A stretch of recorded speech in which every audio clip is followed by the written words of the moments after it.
नमस्कार,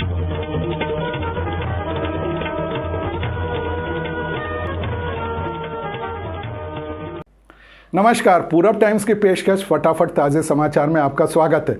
लेकिन उससे पहले निवेदन है कि यदि आपने यह चैनल सब्सक्राइब नहीं किया तो सब्सक्राइब कर लें।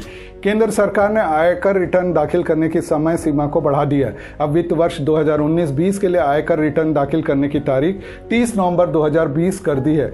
पहले यह तारीख 31 जुलाई थी। इसके अलावा वित्त वर्ष 2018-19 के लिए अगर कोई रिवाइज आयकर रिटर्न दाखिल करना चाहता है तो उसके लिए तारीख अब 31 जुलाई 2020 होगी। आयकर विभाग ने इसको लेकर अधिसूचना जारी कर दी है।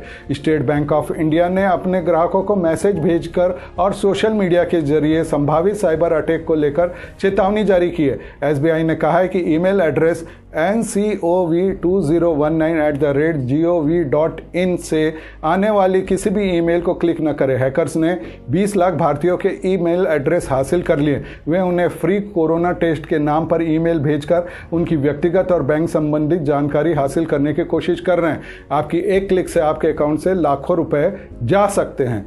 आईसीएमआर ने भारत में कोरोना टेस्टिंग में तेजी लाने के मकसद से देश के 1000वें टेस्टिंग लैब को मान्यता दे दी है। आईसीएमआर ने कहा है कि हमारा लक्ष्य देश के सभी जिलों में टेस्टिंग लैब स्थापित करने का था, जिसे हमने लगभग हासिल कर लिया। इन 1000 लैब में से 730 सरकारी लैब व 270 प्राइवेट हैं। प्रधानमंत्री नरेंद्र मोदी की अध्यक्षता में हुई केंद्रीय मंत्रिमंडल की बैठक में कई बड़े फैसले लिए गए। भारत सरकार ने घोषणा की कि अब देश के सभी 1540 कोऑपरेटिव बैंक, अर्बन व मल्टी स्टेट कोऑपरेटिव बैंक को रिजर्व बैंक के सुपरविजन में होगी। इन बैंक में 8.5 करोड़ से ज़्यादा खाता धारक हैं और आरबीआई के दायरे में आने से लोगों को ये विश्वास होगा कि उनकी जमा राशि सुरक्षित रहेगी। इन बैंकों में लगभग 4 लाख करोड़ रुपए जमा है। इसके अलावा सरकार ने मुद्रा लोन धारकों के ब्याज में 2% छूट देने का फैसला किया। कल कुछ युवा चीनी सामान का विरोध करते हुए आकाशगंगा मार्केट, सुपेला, भिलाई के चारों तरफ भ्रमण किए। इन दुकानों के सामने वीवो, ओप्पो के साइन बोर्ड नजर आए। वहां जमकर तोड़फोड़ की। व्यापारियों की सूचना पर पुलिस मौके पर पहुंची और अपराध कायम किया। Bhilai steel city chamber of commerce ने आकाशगंगा के व्यवसायिक प्रतिष्ठानों में तोड़फोड़ की कड़े शब्दों में निंदा करते हुए कहा है कि जिले का पुलिस प्रशासन को और सतर्क होना चाहिए। सभी व्यस्त बाजार, विशेषकर इलेक्ट्रॉनिक सामान बेचने वाली दुकानों के आसपास पुलिस गश्त तेज करनी होगी।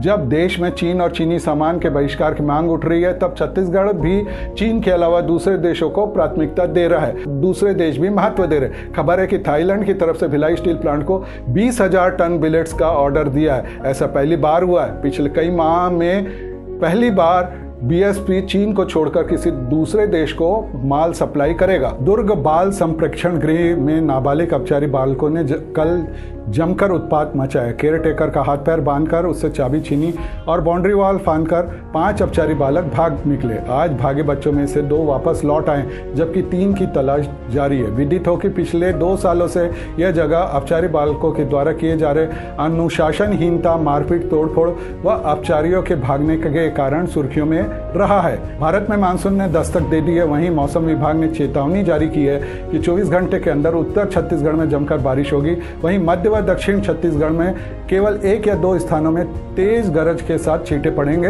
व कुछ स्थानों पर रुक रुक कर बारिश होगी। वातावरण शुष्क रहने की संभावना है।